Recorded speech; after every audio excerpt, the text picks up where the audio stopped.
We tend to think of daydreaming as a benign form of vagueness mostly, but for some people it's an intense internal soap opera that can disrupt real life. That was the case for Jane Biggleson, who shared her story in the Atlantic piece, When Daydreaming Replaces Real Life. To discuss this phenomenon of maladaptive daydreaming and whether it should be treated as a kind of psychiatric disorder, we're joined by Jane Biggleson herself, the Atlantic contributor and a daydreaming expert, Ellie Zommer, clinical professor of psychology at the University of Haifa, who coined the term maladaptive daydreaming, Eric Klinger, professor of psychology at the University of Minnesota Morris, and Scott Barry Kaufman, scientific director of the Imagination Institute at the University of Pennsylvania. Thanks to all of you for being here. Please feel free to jump into the conversation whenever you want to. Jane, kick us off, though. Your daydreaming started at a young age, right? And it wasn't just normal daydreaming. What was the experience like? Roger Freeman, who's doing the, I think it's the movement disorder in youth, stereotypical, I think it's the same thing. So yes. He might want to, yeah, it is the same thing. It's just the other I'm not entirely sure that our guests can hear me. Can you hear me, Jane? Just having some technical difficulties, so we'll just stand by in terms of whether or not we can get the audio. But I cannot see anybody. If not, okay, we've got technical problems. We'll come back in just a moment. Jane, do I have you now? Eric, do I have you? Oh, well, you've got me, but I can't see anybody else. Oh, okay. We'll try to sort that out. Why don't we just kick it off with you? What is this form of daydreaming? Can you break it down for us? How does it differ from what we normally colloquially think of daydreaming as being? You know, that's a long definitional history that you're asking for there. But you can think of daydreaming as spontaneous thought, including mind wandering. And in that case, we all engage in probably an average of about half of the time in that. It varies in length, mostly very short snippets of a few seconds, but sometimes longer and sometimes much longer. And in Jane's case, of course, extremely long.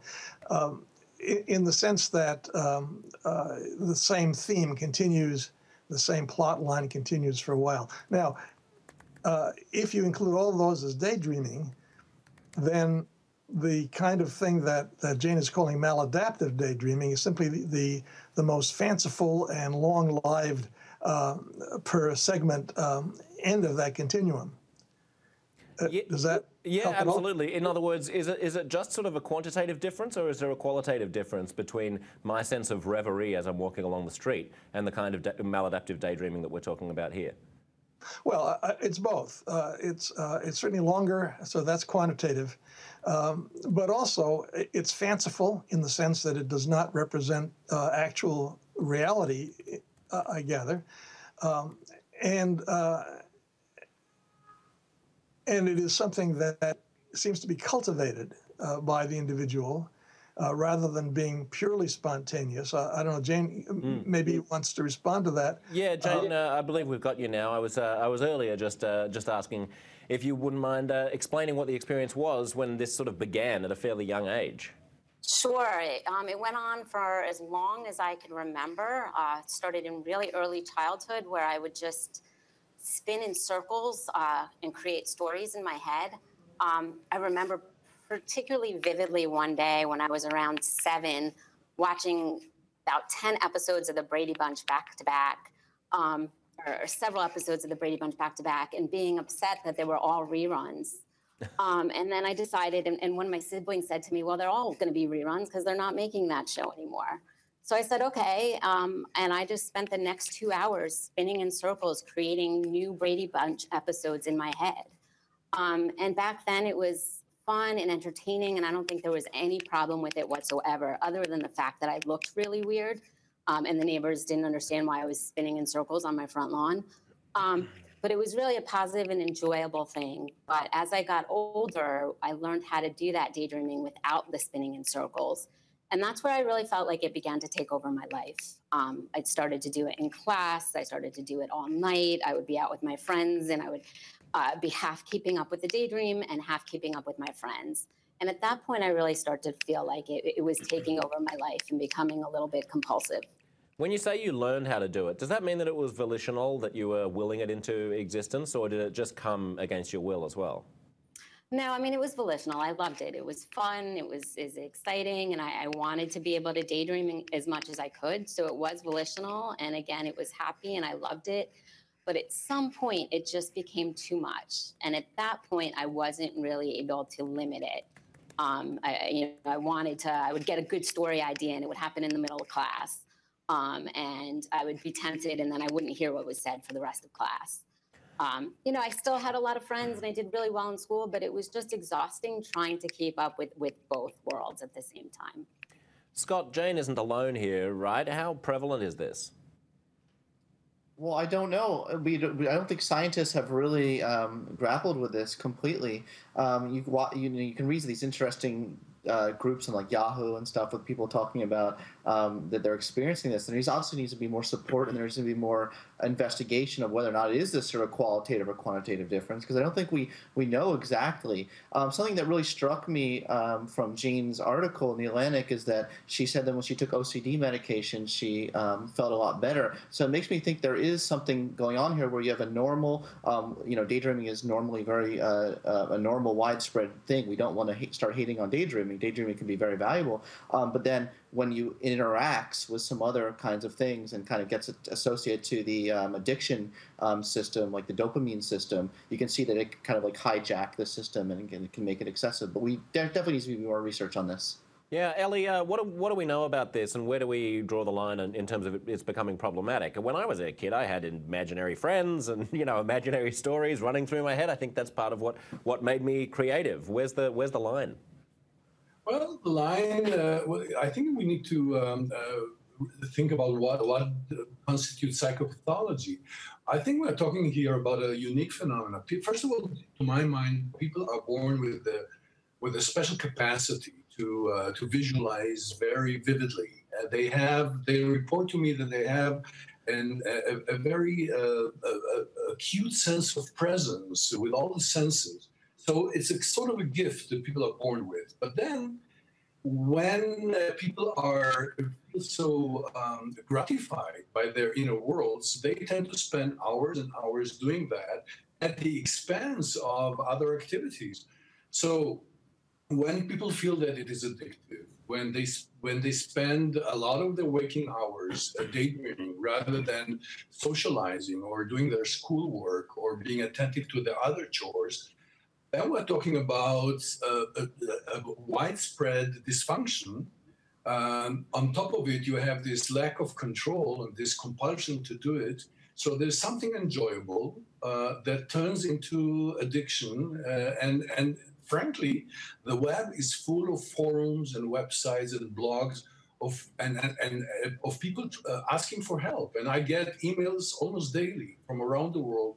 People asking me, please give me some advice. How can I control it? Because no doctor knows what am I talking about. Scott mentioned, sorry, Jane, jump in. Yeah, I was just going to add, I feel very strongly exactly what everyone was just saying. We don't want to medicate normal daydreaming.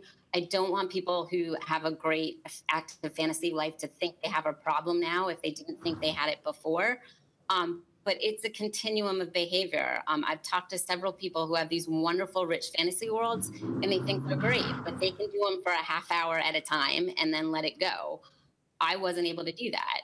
What would start as a half hour would end up being all night, and I couldn't shut it off. So when it crosses that line, and only the individual person can know that. So it's a continuum. And Jane, you pulled out the DSM, right, the psychiatrist's Bible, to check whether or not this was a thing that you could get diagnosed and that you could get help for. It's not in there? It's not in there. I mean, I did that when I was 12 years old, and it was not there. I did that again in college. It is absolutely not there. Not only is it not in the DSM, but if you go to get help, a lot of times people laugh at you because it's not in the DSM, and they tell you daydreaming is a positive, creative thing. And that's why, even though I don't suffer from this anymore, I think it's important to bring attention to it. And I'm researching it on the side because at the moment, there is no, other than Ellie and my colleagues, nobody else in the world is researching it yet. It looks like if you go online that thousands of people are struggling with it. Ellie, should it be in the DSM? Should it be a diagnosis? It's a little bit too early. My sense that it should end up there, but we need to accumulate much more knowledge about this. What we know thus far, you see, for example, am a trauma clinician, and I stumbled upon this disorder accidentally. A cohort of my patients, a part of the cohort of my patients reported to me spontaneously and somewhat embarrassingly that they have this secret they want to share with me, that they spend a lot of time fantasizing. And it turns out this cohort that I studied and I published on initially was comprised of individuals that had very adverse childhoods. And rather than reminiscing, remembering, and experiencing the flashbacks, they had this talent that they could compensate and live in alternative worlds with alternative families, and they have been doing it for years. So this is, for example, one group of people who have this talent and utilize it in order to have a compensatory positive experience. And I have a feeling that perhaps others we have some initial data to indicate that people who are shy, social phobic, also have this capacity to fantasize very vividly, tend to develop this habit of living in their inner world rather than meeting and confronting their social anxiety. Ellie, do you notice any similarities between the cognitive component of what people are fantasizing about? Are there common things? I mean, are people inventing parallel families, or are they inventing storylines from their favorite television shows, or are they inventing, I don't know, pornographic scenes? Are there any common threads? We are studying it. I'm sure Jane could add it from her own experience, but this is, of course, something very private. The survivors of child abuse typically have themes that have to do with empowerment, feeling, rescuing, battling evil forces. Others, the more shy people, often have scenarios that have to do with fame and befriending themselves with very famous personalities. Others just have these ongoing soap operas that they develop, these scenarios, these parallel worlds that they just enjoy scripting because it's fun, because they can do it. Eric, could there be some kind of psychological purpose to this? What's your suspicion about what's going on? There are so many things that have gone by already. Well, there's certain things we know about spontaneous daydreaming, and I would like to just raise the question before I go on with Jane. When you say it's volitional in the sense that you start the sequence, right? You decide to do this, but then as it evolves, that's not as volitional, right? That more or less arises spontaneously. I would say it's volitional in that it's something that you want to do. Like, for example, if there's a piece of cake in front of you, it's volitional that you decide to eat it, but it's really hard to control the urge not to because it's tempting. You know, the same thing as an alcoholic. Like, if it's the volition to choose to drink it and you want it and you like it, but it's really hard to turn it down when you're enjoying it. Yeah, right. Well, you know, there are several things about the nature of mental imagery and the nature of daydreaming that I think play into this. One is that the kinds of events that occur in a daydream, that is the perceptual and the motoric and so forth, that occur in a daydream, actually use much of the same brain structure, brain functions that are in play when these things are actually going on in the real world. That is, when you're actually perceiving, actually moving, and so forth. And this, by the way, has not been well researched. I admire Jane for wandering into this area, brave soul, because it badly needs working over, and it's very hard to work over, which is one reason I think that we haven't gotten a lot of research on it. In any event, the point here is that if you have imagery that is so much a part of brain function as other things are, and is gratifying, then you can imagine that you develop an attachment to the characters and to the scenario that is gratifying, and that makes it harder to give up. And I suspect that when you stay with it, that you get a process that's very similar to attachment in the normal sense of becoming attached to other people. I don't know whether that feels right to you, Jane, as an explanation, but it would explain why it is hard to give up. How do you feel when you have to give it up for a while? Grief, yearning? Yeah, I mean, absolutely. I mean, I hear both my own experiences and now when I'm hearing talking to other people talking about hysterically crying when the characters die. And so you can imagine me as a young person in middle school, and all of a sudden there's a scene in my class, and I'm crying, and now I'm looking around and making sure no one else, is noticing what I'm doing. But that's how strong these attachments to these characters are. Everyone else is sitting in the classroom, and you're watching a story unfold in your head, and it's a story that makes you laugh, it makes you cry. And it's very difficult to let it go. You feel like back then when I couldn't do it, you felt very anxious and that you missed your characters. Jane, when the characters die, do you have any volition over that? I'm interested in. So obviously you can initiate the daydream, but are you responsible for the content of the daydream?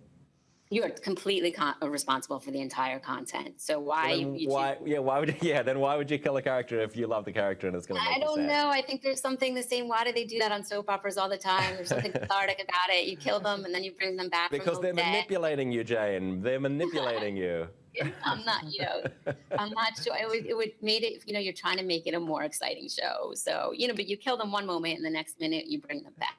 Scott, Scott, this is absolutely fascinating because, one of the questions, I guess, as we're talking about the analogy with addiction, and the alcoholic can choose to have a drink, but it's very, very hard not to have a drink in the same way that a habitual daydreamer finds it very hard not to slip into those alternate fantasy worlds. Then the question becomes, is this just a subset of a broader psychological issue, which is addiction to things that feel nice and give us a squirt of dopamine, or is it a distinct thing in itself? So I think we really need to take this on a case-by-case basis. Something that was really telling is that Jane said that when she was young, this brought her immense pleasure, this kind of daydreaming. It's only when she grew older that it started to interfere with her life. And in some degree, I think that could actually be a problem with society and not so much with her. So I do agree there is something going on here, but I also think that, if you look at a lot of artists, like writers, novelists, they're daydreaming all day long, For a lot of them, they might not even treat this as pathological. It's when it gets in the way of what your job is, For some people who are gaining immense pleasure from their daydreams and other people are telling them that they're daydreaming too much, they actually might want to try to find a different job that allows them to actually get that pleasure that they had in their youth. Again, that's something I would say. So I think it's very contextual and case-by-case basis. Yeah, Eric, where would Stephen King be without the ability to daydream for hours on end each day? Where would Albert Einstein have been without the ability to sit on the back of the trolley in Vienna and look at the clock tower and imagine what the photons would be doing if the trolley were traveling at the speed of light? This is fundamental to the human experience of creativity, surely. Absolutely, and I feel very uncomfortable about pathologizing it because. There's obviously some resemblance, but if you like something very much and you do it because you like it a lot, is that an addiction in and of itself? I think not. I think there's more to pathological addiction. And by the way, calling it an obsessive-compulsive act, I think, is also not quite right because, at least in the usual sense, obsessive-compulsive actions are there because not to perform them is anxiety provoking, and it's a way of allaying anxiety to engage in the act or the thought. And I don't know that anxiety is that much a part of this scenario of what, for example, again, Jane needs to comment on this, but I don't know that anxiety is a part of what motivates to continue the particular fantasy rather than the enjoyment of it for other reasons, the attachment to it. Right. Yeah. What do you make of that, Jane? I mean, sometimes the anxiety is not apparent, though, to people who are engaging in addictive behaviours, right? It's not always the case that the alcoholic realises that it's the stresses of life, of a sober life, that is leading them to drink. It just seems like a fun thing to do. So it's a little bit hard for the individual themselves to unpack. Yeah, I mean, I certainly think anxiety might play some of a role, but I do agree with Dr. Klinger that it is more about a love for it. But again, I want to go back to that line of, yes, daydreaming is a good thing, but you can lose control. I still daydream now. I still like to watch a good TV show in my head at this point in my life, but it's not a problem for me because it's only when, I want to, when there's nothing else going on in my life. Whereas when I was younger, I couldn't keep it at bay at times when I really needed to concentrate on other things. It was affecting my life and affecting my relationships. And I think that's the difference. Again, members of my family can do it for a half hour a day and turn it off, and it's a great thing. But if I was just going to say, if it starts to affect every moment of your waking life and you are always in the middle of two worlds, like trying to half listen to my friends and half have my, if that's every year reality, that was exhausting and tiring. And I felt that I needed help and there was no help to be had. How did you overcome it then, Jane? Oh, sorry, jump in. Yeah, if I may interject, I think there's one other very important characteristic to maladaptive daydreaming, and that is the sense of distress. So I think we have all the hallmarks of a potential psychological problem. If people report that they are in distress, they want to get rid of it, but they can't. They have a yearning that they cannot control, and that it interferes with their daily functioning, social and vocational or academic or in their concentration, then I think we have all the markers of something that is not indicative of wellness, of psychological wellness. People want help.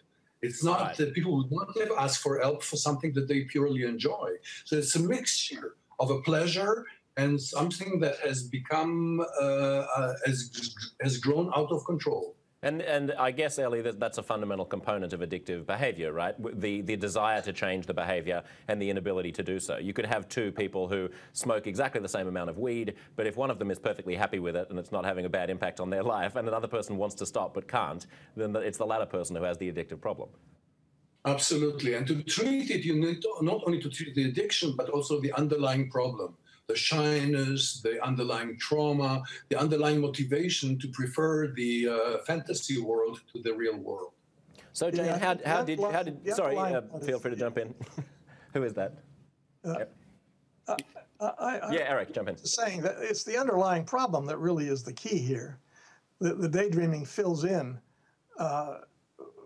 Well, actually, something that Jane said earlier was that in the absence of other things going on in the world, she, early on at least, went into the daydream mode, the vivid extended fantasy mode.